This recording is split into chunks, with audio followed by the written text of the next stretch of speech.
This young man right here is a prime example of why you gotta watch who you putting that thing on, man. You know what I'm saying? Because once you get a little success, once the money start coming in, once that's when them hoes start coming, bro. And some of these hoes is predators, boy. They just want the bag and they don't give a damn about you for Open real, court. man. He's going to be one of the fastest players in the entire NBA. RJ Hampton might be cooked. No cap. Roderick Dion R.J. Hampton Jr., born February 7th, 2001. Today's feature was once rated higher than two current NBA All-Stars LaMelo Ball and Tyrese Maxey.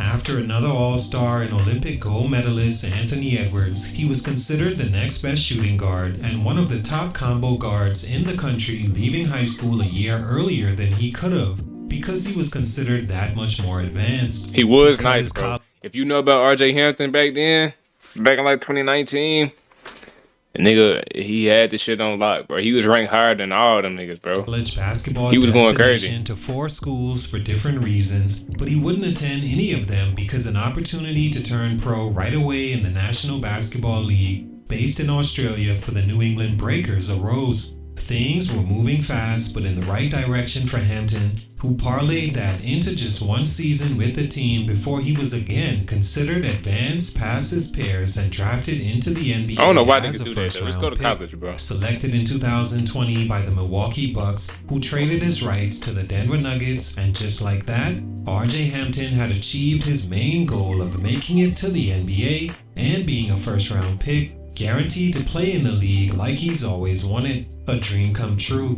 But since then, his on-court career hasn't been transitioning as smooth as hoped, being traded in his rookie year and/or waived every year since. Not to mention demoted to the G League and being affiliated with 3 different teams in less than 7 months in 2024. I didn't even know all this. Making it back to the league full-time seems more and more distant the older he gets and the amount of teams that gave him away, but he still had a shot going into the 24-25 season to prove he can be valuable to the league. But then in October 2024, right before the NBA season and G League season tips off in less than a month, a video shows up on TMZ, TikTok, and other places of a woman that seems to be the mother of his child accusing him of some very unflattering things she says he's responsible for.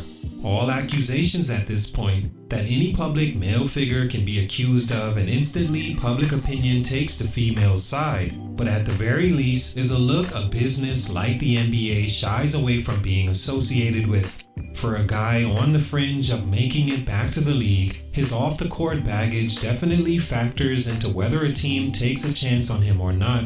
In billion-dollar business, perception is everything, and although he's innocent until accusations are proven, it's damaged perception of him and can possibly be damaging for the team he's affiliated with in the future.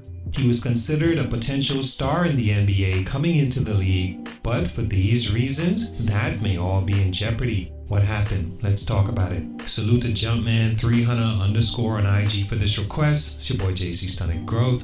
Let's get it, man. Take a minute to like. So this channel is called Stunning Growth. If y'all don't know, bro, if you make it on this page, then that means you didn't pan out to what you were supposed to be as far as basketball shit goes. So he might be cooked.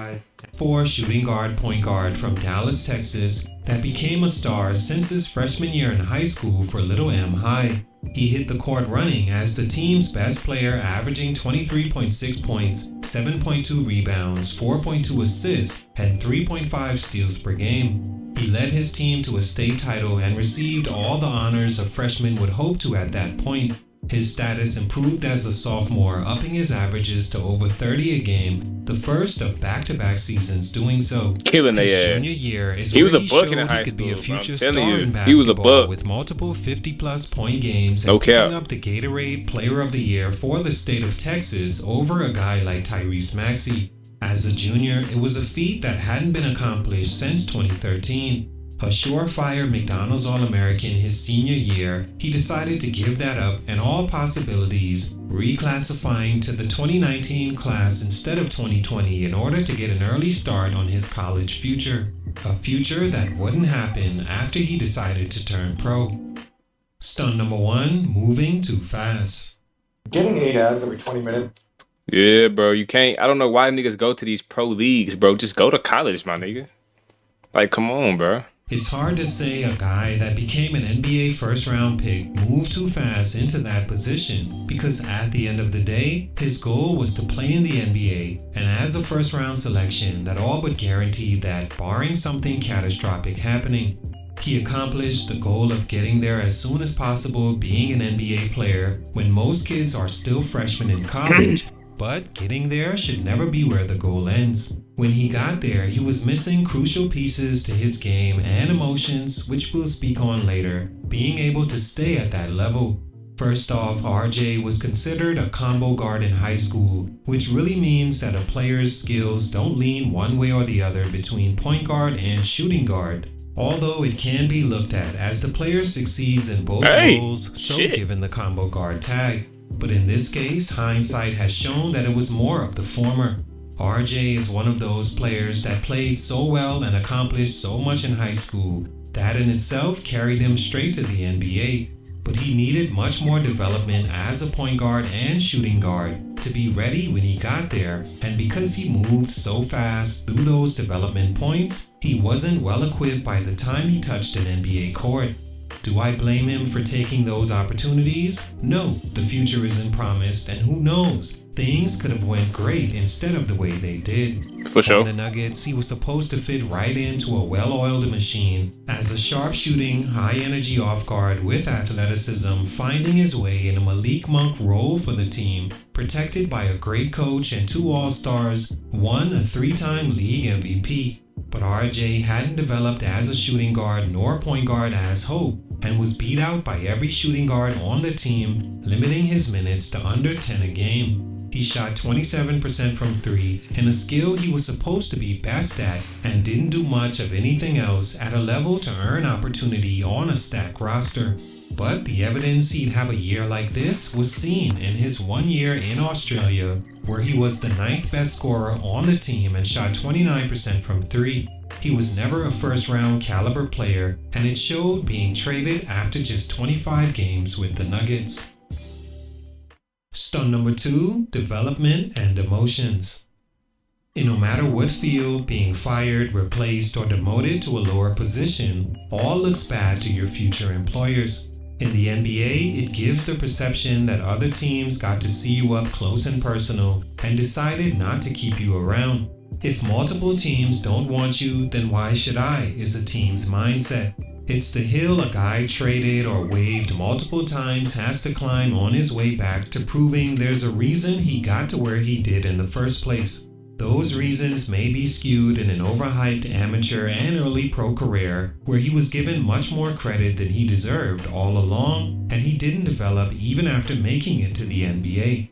RJ Hampton was never going to play point guard in the NBA though, because he literally had no point guard skills. Could he handle the ball on the high school level against players that most will never play past high school? Yes, and he convinced a lot of people that it could translate, but as soon as he became pro in a much lesser league like the NBL, it quickly showed that not only was he not a point guard, but at the moment not a pretty good shooting guard either, as pretty much the third string shooting guard, averaging 8.8 points per game and shooting under 30. Now look, how he went to college, bro, he wouldn't have had to worry about all that shit because they would have got him right. He would have been in a different situation where he could have been a star player and been able to develop all that shit. But he want to go pro so fast, bro. I don't know why niggas be trying to rush the process, bro. You cannot rush that shit.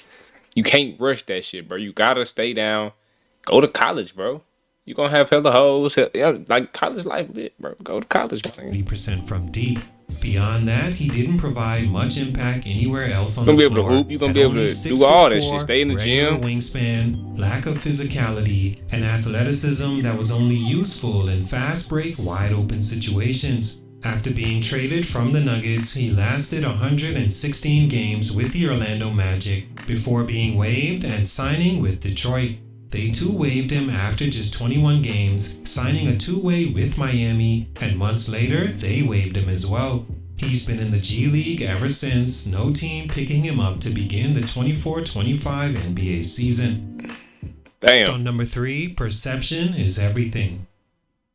Allegations or not, you have to admit that the perception of RJ is not very high at the moment, and it's exactly what teams will think of him now that video has been released of he and what looks to be his child's mother having an argument that led to her accusing him of putting his hands on her enough Now look, is this girl fine as hell? Yeah, she cute. Don't get me wrong, but bro, she was just with another athlete before you, and you still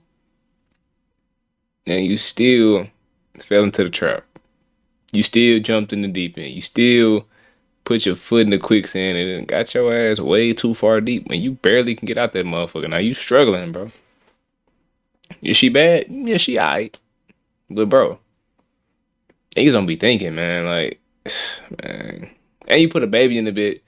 Now she trying to expose you for clout. She doing social media. She, like, come on, bro. You fucked up. leave bruises. That's your fault. She says in the video, those were because of you. And he says, quote, of course they are.